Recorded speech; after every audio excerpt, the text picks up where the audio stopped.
What's the big deal with accents and dialects on Peaky Blinders? Why did the cast feel destroyed after wrapping each season? Hey guys, welcome back to Off-Cam Celebs. And here are some of the strict rules the cast of Peaky Blinders must follow. Slay that accent. When you audition for a period of Birmingham-based crime drama, perhaps you should consider working on your Brummies accent, right?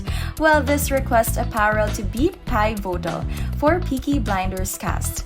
Some skilled actors actually failed to get a part in the series because their accents did not sound convincing enough. Yes, Poldark star Elena Tomlinson was among those who participated in the initial audition, and her efforts to nail the brogue were met with the phrase, "You just can't do it, can you, love?"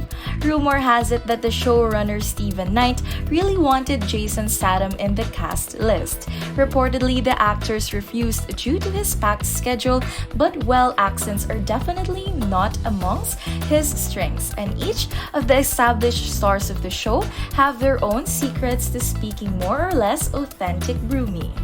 The stunning lead Cillian Murphy got some help from the creator of the show, Stephen Knight himself.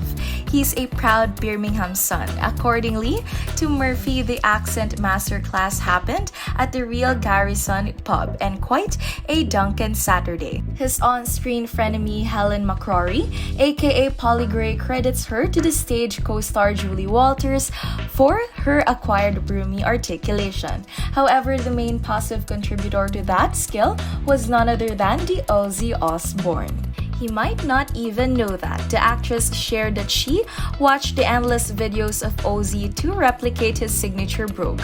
And well, funniest things is that all her efforts were almost in vain. Yes, the strong accents has to be dilated and to adapt the series for the US audience. Another language controversy constrains that Roma dialect. Strangely enough, the crew did not hire linguistic consultants to show, and as a result, the Roma characters spoke in broken Romanian instead of the more appropriate Romani. Puff like a chimney.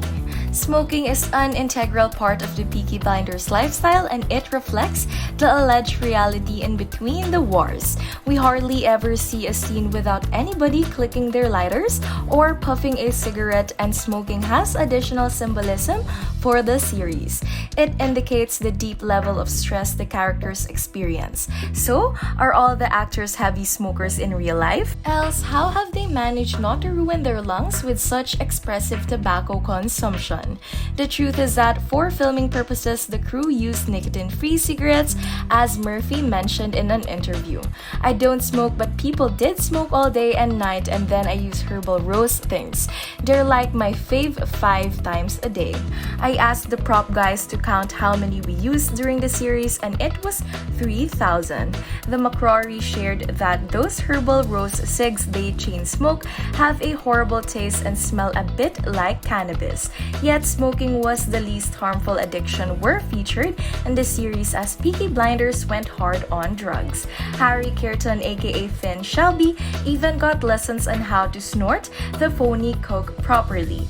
He watched the so-called expert to do it a couple of times to replicate the process. However, some things had to be changed for Kearton. Finn loves to play in the shows, as they put it, it's made out of a lactose powder and 3 seconds before shooting. I said I can't really have lactose powder. I'm vegan, so now the actor is experienced in snorting icing sugar. Cut your hair, grow a mustache. It's safe to say that Peaky Blinders' iconic haircut became almost as popular as Rachel Green's one. It definitely adds the overall style of the show, and the cast has to be comfortable with rocking that 1920s hair.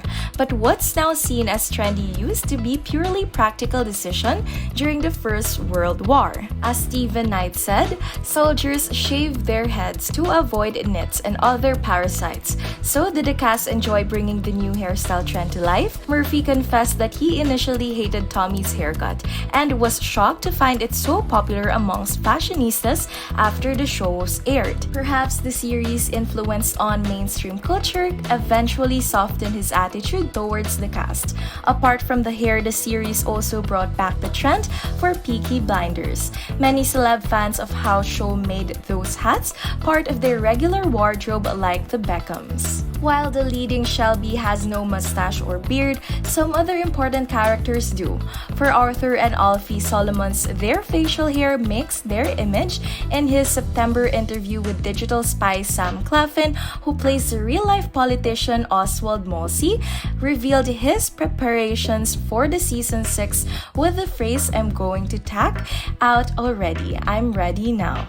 Of course, these style requirements don't only concern the main cast. In December 2020, LB Casting was looking for Broomy extras for season 6. The male applicants were not allowed to have modern facial hairs or beards, modern haircuts, or fades that they had agreed to shave it if needed. And as for women, their hair couldn't be dyed or highlighted as the required length is mid to shoulder.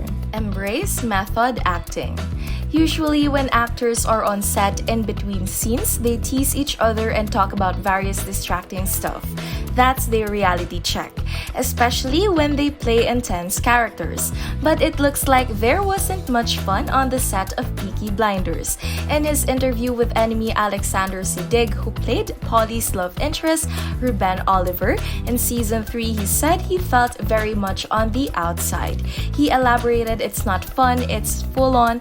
There are people kicking off left, right, and center. The Peaky Blinders lots are group of method actors." Siddig added that he didn't expect to find everyone so much in their characters instead of milling around the cast sitting at the table singing Peaky Blinders song. They have a pack-off mentality and they hang out each other, they're so fierce. So isn't there any space for new additions to the pack?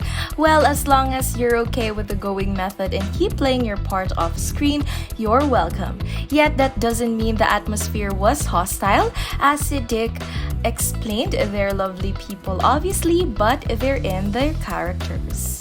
Go blue and stay sane. Living in your intense character's skin for the entirety of the filming is very challenging, to say the least. As Murphy shared the physical and mental exhaustion he gets when playing Tommy's makes him leave reality behind for 4 months at a time. Cillian elaborated that every time a season wraps, he feels destroyed, and well, everyone and anyone with all the violence that occurs in the show, I'm not a tough guy at all, so it was by far the toughest character I've ever portrayed. He shared in an interview, and Helen McCrory said that the show is so violent she never watches it. It's really horrible and you should look away. I did. I can't watch it and I think it's disgusting, gratuitous violence. Yes, we've seen bullets and razors, blood, dead bodies, and even witnessed a brutal murder of a horse, and some fight scenes were so nasty that they didn't make the final cut. According to the One Show stunts coordinator, he choreographed the fierce fight for Paul Anderson aka Arthur to use the Molsty rally scenes, but it was so cruel and violent it wasn't approved. Yet, with all the pressure they experienced, the cast is truly committed to showing the ugly historical truth. Moreover, they praised Stephen Knight for choosing the unpopular and uncomfortable story about people who were heavily traumatized by World War I. Anybody who looks at the violence of Peaky Blinders and thinks, "That's exactly what I asked to do," is sick. We've always talked about being there, being consequences of violence, shared Cillian. However, some of the cast members do seem to have enjoyed the particular brutality they had to act out on set. Sophie Rundle, who plays Ada Shelby, confessed that her little secret wish come true. "I got Denise someone in the nuts, and that was quite fun. I sort of always wanted to do that. And it was her own contribution to the series. As per the script, she had to punch the stunt guy, but she was allowed to hit genitals." Lift it, ride it, carry it. While the cars did get some help from the stunt doubles as method actors, they did a lot of tricks themselves and obviously they had to be in shape for that. Murphy confessed that he's been going to the gym more than he's ever been in his whole life, thanks to this show. Any special advice on how to muscle up your body to look like Shelby? Well, Cillian's a great actor but a poor fitness instructor. I'm not the most imposing of individuals in my own life, so I go to the gym and lift things and put them down again, he told the Vulture, but there is more to it, of course. While Tommy rides a horse like a pro, it was a brand new experience for Cillian and he spends weeks learning how to handle those animals. Eventually, he mastered the art of looking reasonably competent on a horse. Another thing that turned Murphy into Shelby was the voice. The actor had to drop it a level of sound more gangster-ish, and Helen McCrory had her own secrets to give us the bold Aunt Paul. The actress wanted to portray Polly's drug and booze-induced haze authentically, so she asked for some help. Her advisor on different mind tricks was none other than the US illusionist David Blaine. And had you noticed Polly's distinctive walk? On set, Helen carries an important accessory with her which is not visible most of the time. A small gun is hiding in her stockings and garter. No huge celebs on the show. If Cillian Murphy is not considered a huge star, how about Tom Hardy and Adrian Brody? Well, rules are made to be broken and Steven Knight has every right to do whatever he wants. Yet he said he doesn't like the idea of celebrity cameos on the show. In terms of appearance, we've always had a lot of incoming interest. What I'm trying to not do is populate the scene with people who are known for other things because I think it's quite distracting. And we're back to the question of Peaky Blinders star fans who have expressed their desire to join the cast or be a part of the show.